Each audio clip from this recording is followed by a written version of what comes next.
Hey everyone, and welcome out to EOFGizmo Talks Plays, or whatever the hell I'm doing at the minute.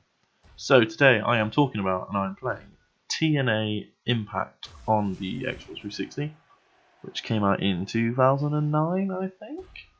Yep, 2009. So the reason I'm doing this one, on top of just because it's a random game and I like random games, is because TNA iMPACT actually is coming back to UK TV tomorrow, I believe, as Impact Wrestling. So I thought this kind of ties in quite nicely, and I've never really played this, so I thought we'll give it a quick play, do a little mini review. So I'm doing this a bit different to my last video, so I've recorded the footage pre-recording, if that makes sense. I've recorded it before I've done the audio, and now I'm just sort of going over some notes while it plays. So the thing about TNA, if anyone doesn't know what TNA is, TNA stands for Total Non-Stop Action, which is just a thinly veiled way to avoid the fact that it was clearly named after tits and ass, so hence why they don't call it that anymore. I think it's called Impact Wrestling now. And it was kind of like a weird, WCW clone more than anything, really. It's had a lot of ex-WCW, WWE guys, and it had some pretty cool originals coming through, which I'll talk about at some point in this video.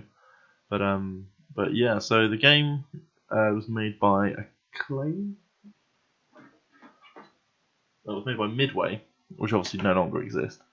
It kind of came out at like the peak of TNA, so at this point TNA had a pretty good roster. Had people like Kurt Angle, Samoa Joe, Christian Cage, AJ Styles, Booker T, Christopher Daniels, all these sort of people, Bobby Roode, all these people that really you associate with WWE now, I suppose. So like most of the WWE roster and the NXT roster has come through this game, to be honest with you. I think there's about 3 of them that are still on Impact Wrestling. So, and one of them is Jeff Jarrett, who runs it. So it's not that impressive. But yeah, this game's pretty interesting. The footage that's playing at the minute is the career mode, which is actually a really good. I think good's probably not the word. It's a very interesting career mode for a wrestling game.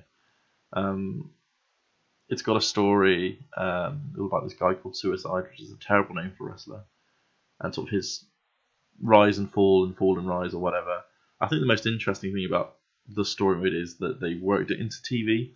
So right about the time this game came out, the character Suicide launched on the TV show, and he was going for the X Division title, I think, at the time. I think he's sort of semi still in it. I think they call him something else, but like a load of different wrestlers wore the costume.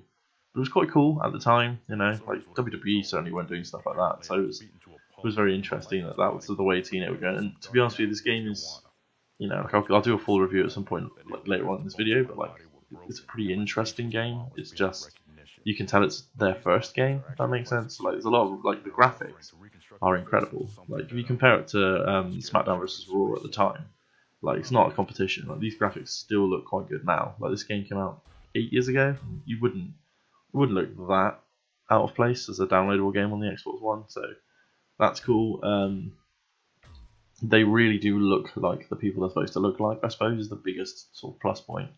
It's very arcadey as well. That's sort of my major positive about the game, is that you could pick it up now and there's no sort of weird submission system or grappling system or whatever. It's just kind of press a button to do an attack, press a button to do a move, press this button to do the finisher kind of thing, like the old SmackDown games used to be.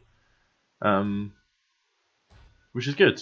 For when you're a second string company as well, you need your game to be sort of just immediately fun, and this is immediately fun. It is for sure. It's not without its faults. There's not a lot of moves. All the moves were done mocap, so they look great, but there's 30 moves maybe, which is just not enough in 2009. Obviously, there's no move creator like there was at the time on WWE. The character creator, as you're seeing on the screen at the moment, is very limited. It's incredibly limited. You've got 3 move sets, a handful of options for hair and clothes and all that kind of stuff. I just made a generic looking dude, generic buff dude, pretty quick. Again, it looks good, but it's just not a lot of options, really. Again, 2009, I remember on the PS1 versions of SmackDown had a ton of stuff you could do. You could make monstrosities, or you could make really interesting people. You could basically make people that weren't in the company as well. But that doesn't really have that depth here, which is sad, but it is what it is. There's a couple other things that it's just a bit silly. So like, there's no ref in the ring. Obviously, it's got the 6-sided ring, which is cool because that's different. There's no ref. There's no commentary, from what I can tell. I don't know if I've screwed with some settings, but I've tested this for about 3 or 4 hours, and I haven't had a match where there's been commentary, which is a bit disappointing. Obviously, the intros, the entrances are very short. Like in WWE, you have like the full entrance all the way down the ramp in the ring. But then this is kind of like on like a little stage, and you know, the music's good, the animation's fine, but that's kind of it really. What else is there really to talk about? I'm not really sure. Like, I think the biggest problem with the game, and the biggest problem with like trying to do a review for it, is there's just not a lot of depth. So like, once you've done exhibition mode, you've got a couple of little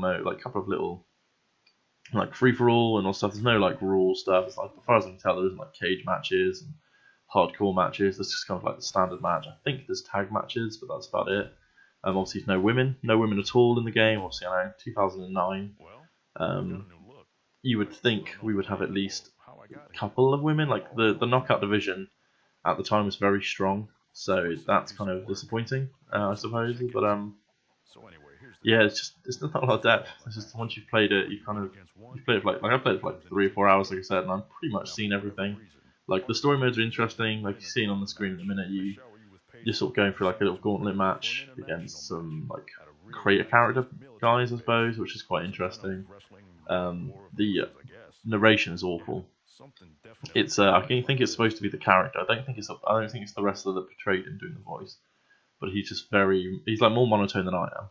You know, like he's just like, and so I'm fighting against some Mexican guys, so I can go to America. You know, like it's not very good, to be honest with you. It's interesting because it's quite dark for a wrestling game, I suppose. Like you get the crap beaten out of you right at the beginning of the game, like you're hospitalized beyond repair almost at the beginning of the game by LAX, which is quite funny. But yeah, as you can see from the gameplay, like it looks fantastic. But I'm just basically doing strikes and like the 8 moves that I've got. That's about it. It's also very hard, which is kind of weird.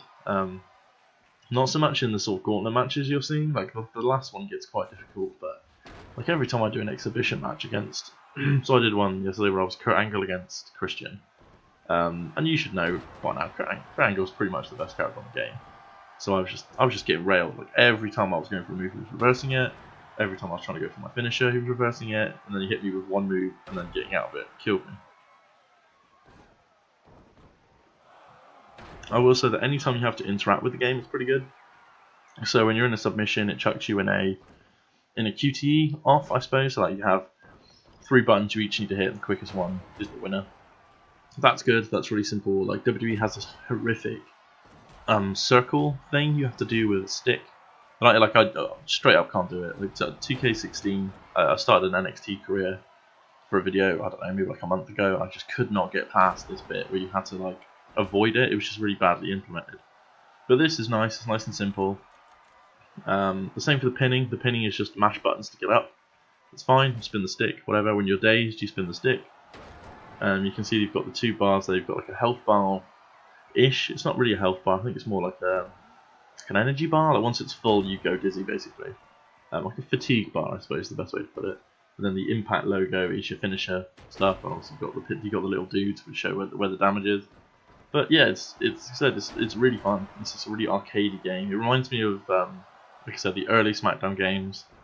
Even like the Super Nintendo games, we had like 4 moves and stuff. It's just a brutally fun game. It's just there's not enough there, which is kind of sad.